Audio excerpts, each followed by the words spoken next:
So this is the last of the series.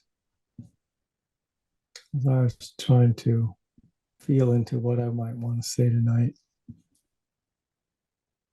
I mostly found that I wanted to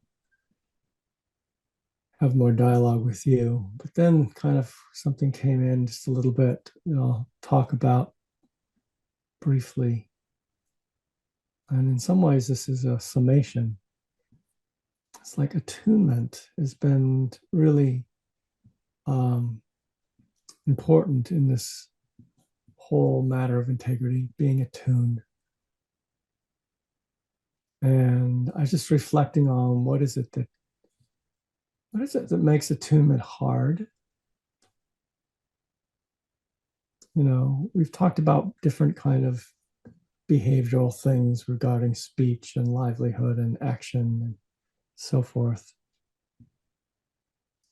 But somewhere right at the beginning is perception, how we're perceiving the world in any given moment. And so I also want to mention that that is so much the heart of the teaching of mindfulness. And in the Buddhist sutras, mindfulness is usually paired with another word, which doesn't get talked about as much.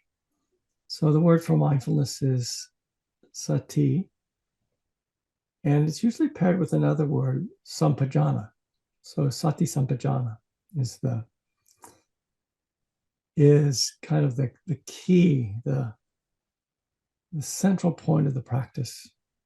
Most of us have heard of mindfulness, about actually being present with what is here in the present moment, to actually notice moment to moment what's happening from a place of non-judgment, non-aversion. When I say non-judgment, I really mean non-aversion, not having that kind of pushing away quality of judgment. But sometimes people get confused because discernment is so important. And so discernment is a word that sometimes judgment means discernment, which is seeing things clearly, seeing things with the right sort of distinguishing characteristics so that you can operate skillfully and in an attuned way. So mindfulness is that quality of mind that keeps us in the present moment. And sampajana, it's usually translated as clear comprehension. So you get something like mindfulness and clear comprehension. But I don't think that gives you a really big clue as to what it's pointing to.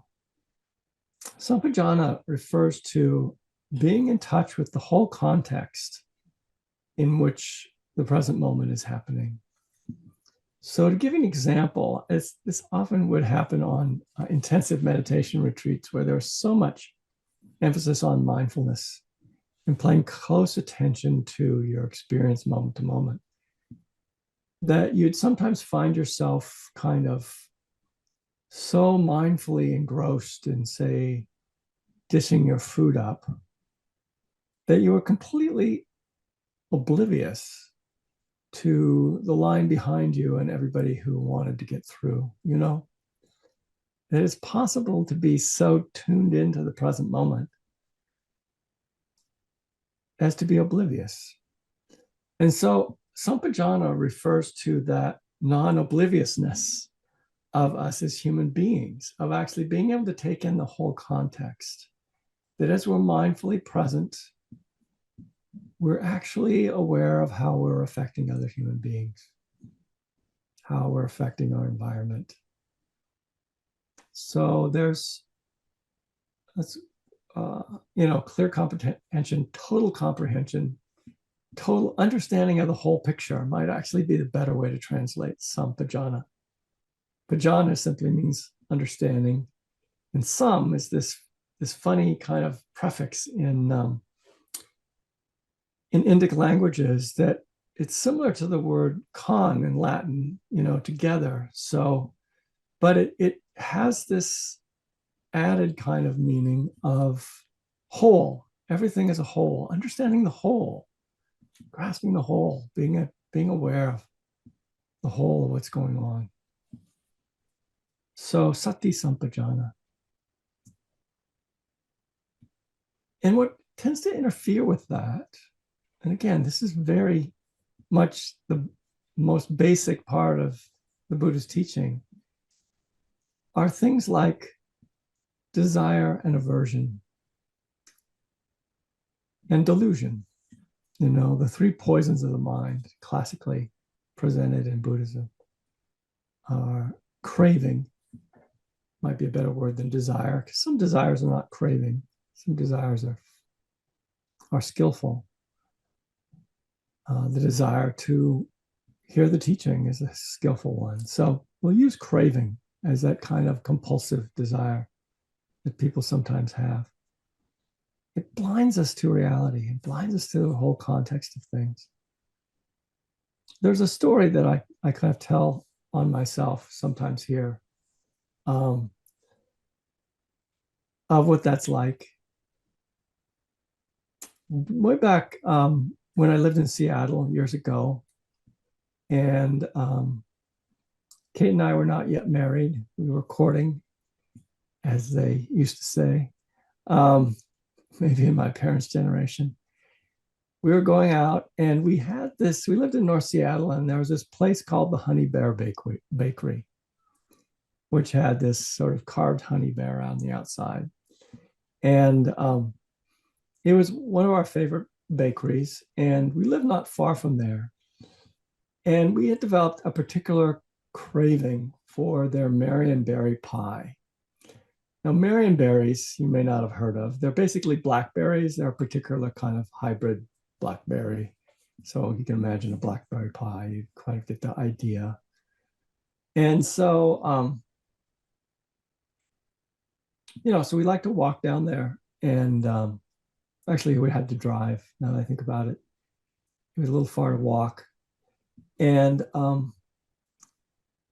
have our Marionberry pie. But there was a problem. There was a problem with Marionberry pie, is that everybody else liked it too. And so occasionally we would arrive, and to our great disappointment, they would be out of Marionberry pie. And we would have to have something else. And it always seemed like anything else was a disappointment. It was always kind of a letdown. We had such a thing then. And so we came up with a plan, which was to call before we went to see that they still had Marionberry pie. So I remember one particular evening we called and drove down there, and all ready to have Marionberry pie. And we got there, and they had sold the last piece. And for whatever reason, we had a little hissy fit there, as if it was anybody's fault that they had sold out. We had sort of thought we had a plan that was going to work, and it didn't. And so we were attached. And I don't think we did anything too awful, but we were kind of grumpy with the person behind the counter. And we felt badly afterwards. It's a very minor thing, obviously, but it became this sort of the story that exemplified for me what a mind is like when it is caught in an expectation and a craving. I think of Marionberry pie. As it turns out, over time, we kind of lost interest in Marionberry pie. This is the sort of thing about sensual desires. Things don't stay attractive forever, unless it's truly an addictive substance, and then you get even more glued to it because your body actually has to have that thing. But sugar is an all-purpose kind of addictive substance, so you can find it in all sorts of things. So we lost our kind of craving for that. But I never lost that memory. This is how craving works. And there's a kind of in the Buddhist teaching, it's called shamelessness. Shamelessness is not a good thing. That when you are locked into a desire, you're locked into a craving, that often that you will do things shamelessly that you will later look back on and go, oh my goodness, what did I do? What did I say? We have all been there. I'm sure you can all relate, that moment of shamelessness. But there's some kind of break where we are craving and we lose our attunement. We lose the attunement to the person behind the counter. You know, this often happens to wait people, just people who are in the service industry. Is people forget they're people, forget they have feelings. You're paying them, so you, you don't actually have to treat them like human beings. So there's this kind of blindness there. And so that's just an example of the way that we become blind. And it's an experience of losing integrity. We lose integrity around cravings, around desires. And similarly, aversions. If craving is the gotta have kind of energy, aversion is gotta keep away, kind of energy in the mind. So we're always pulling toward us things we crave. We're kind of pushing away the things we don't. And that kind of energy keeps us off balance.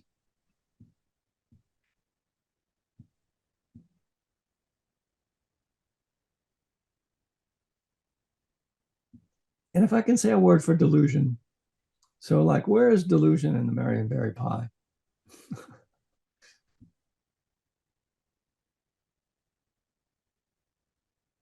Eating Marionberry pie is a relatively quick thing, and then it's over.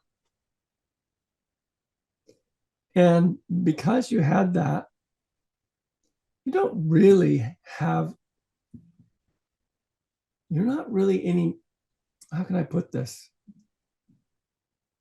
Just because you had that pleasure, once it's over, it's over. You don't actually stockpile them, pleasures. We have the delusion that we do, however, so there's kind of the idea, oh, we got what we wanted. We got our Marionberry pie, and it's like, we're satisfied. But it's all kind of an idea in the head, because the actual reality is there and then it's gone, which is why mindfulness is such a powerful tool. It's so powerful because you begin to notice how things are there and then they're gone. They're there and then they're gone. And then once they're gone, one doesn't really have what one thinks one has from an experience. They're just momentary. They rise and they pass. So one develops this quality of mind of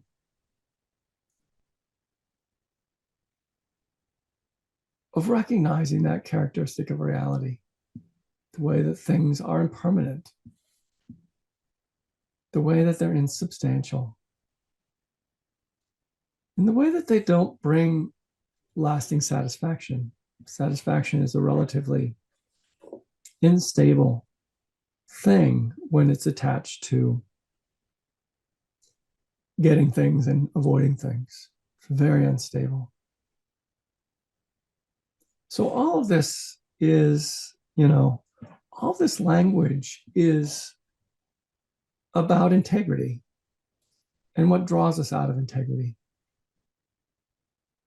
That our desires and our aversions, or our cravings and our aversions, keep us off balance. They draw us out of connection with what's real,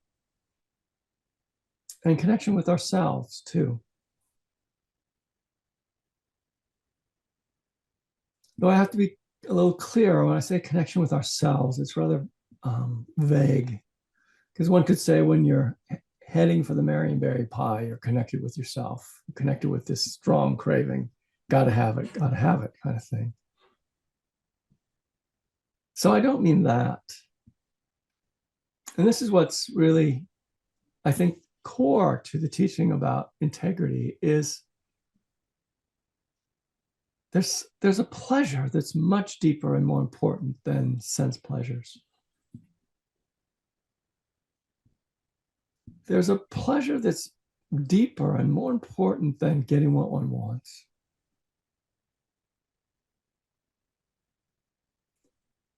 It's a pleasure even deeper than having everything be secure.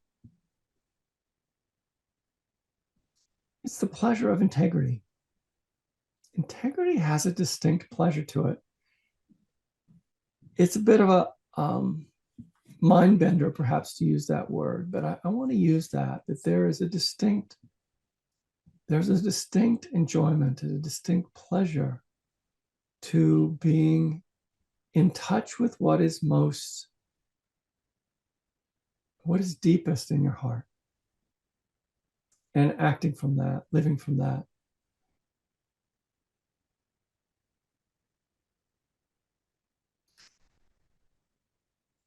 You've probably all had a moment when you gave something to somebody else that you really wanted for yourself. Since I'm on a food roll, I'm not sure why food is important tonight, but sometimes say you offer food to somebody, the last bite, the last piece, whatever, which you might want for yourself, but there's a deeper pleasure that comes with that. If they're your guest and you're the host, if you ferreted it off to the kitchen and ate it yourself, what would that feel like? Wouldn't feel very good. You'd know that something is out of balance.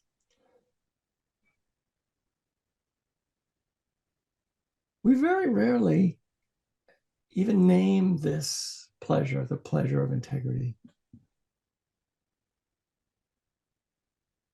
Parents often have to choose this pleasure over other things. When your child is sick in the middle of the night, what do you choose? You tell them to just kind of ignore them and keep sleeping? Obviously, sleeping is a lot more pleasant on a certain level than getting up in the middle of the night and dealing with whatever. But why do parents get out of bed?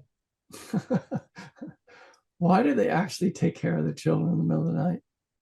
Maybe for even the third or fourth time in the same night. Why do they do that? It has to do with integrity. It has to do with being in touch with something more important than your own comfort, more important than your own pleasure. You're so connected to another human being, and they're your responsibility. And they're suffering, that you just do it. You do whatever it takes.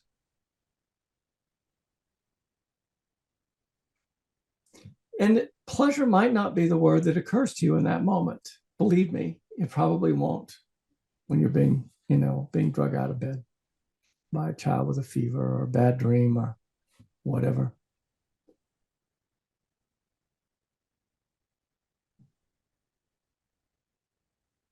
But something registers in your own system that you've done the right thing. You've done what was actually in attunement.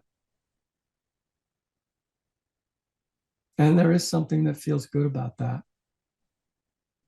Even though the next morning you have to get up and go to work and you're way too tired to do what you're supposed to be doing, you did what needed to be done. Over and over, human beings do this. They do it because they are connected on a deep level with other beings. They're willing to go the extra mile. We're usually willing to do this for family, for friends. I think it takes a special kind of human being that's willing to do it for people beyond a certain circle, you know, we're really willing to go the extra mile. I've often been touched as a traveler in other countries, or even in this country, by what people will do for me when they realize I need it, you know, take me way out of their way somewhere. I used to hitchhike back in the day when hitchhiking was something people did. I don't think people do it much anymore, but I used to love it. It was actually the closest I've ever come to being a monk. I felt like I was kind of like a monk when I was hitchhiking because I was completely trusting the goodness of other people and completely dependent on their goodwill to get somewhere. Or I'd be like standing out in the road all day. And of course, occasionally I did stand out in the road a long time, but somehow it always worked out. And I always carried a backpack with a tent, so I could always just like walk somewhere and set up a tent and out of sight. So, but I was always amazed people would do. They'd give me a bed for the night. They'd feed me. They'd take me to the ferry. They'd take me to the bus. You know, I imagine if I didn't have money, I never was broke doing this, but I imagine if I didn't have money, they would give me some. Not everybody, but there's something really remarkable about human beings that way. That they can extend the sphere of their, what should I say, the sphere of what they care about to include other people and even strangers. And there's a pleasure to it, the pleasure of integrity. There's something right in the core when one sees another's needs and meets it in a generous way. There's something right in the core that one feels, which is also about integrity.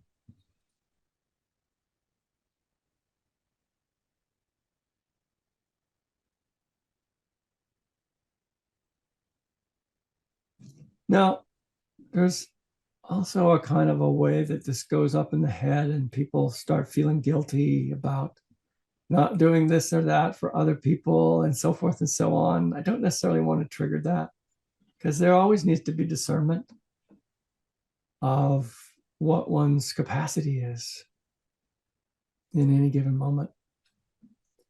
You know, young children tend to override that capacity, I have to say. But other beings, you may need to discern what your capacity is and to care for yourself, not deplete yourself, so forth. What I mostly want to, you know, just point to close, I guess I'm talking longer than I thought I was going to,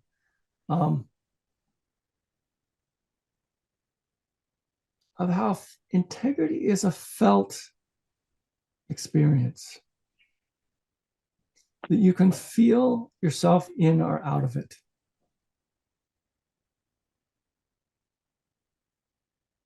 And that's part of the discernment.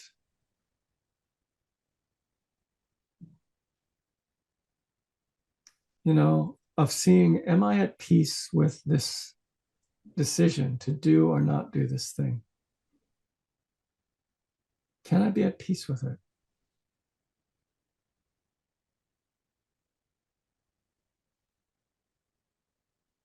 The more we come into the body, the more we actually abide in the body. And that's a big part of mindfulness as well. It's mindfulness of the body. We begin to get clues as to what feels right, where we belong, what needs to be done, what needs to be said, and what's going on around us. So when we abandon the body and we go up here, we start concocting stories about things. Some of them are quite toxic perceptions that we lose touch.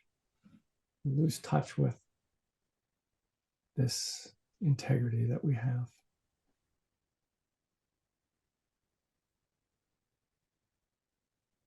All right, I think I'm going to stop there.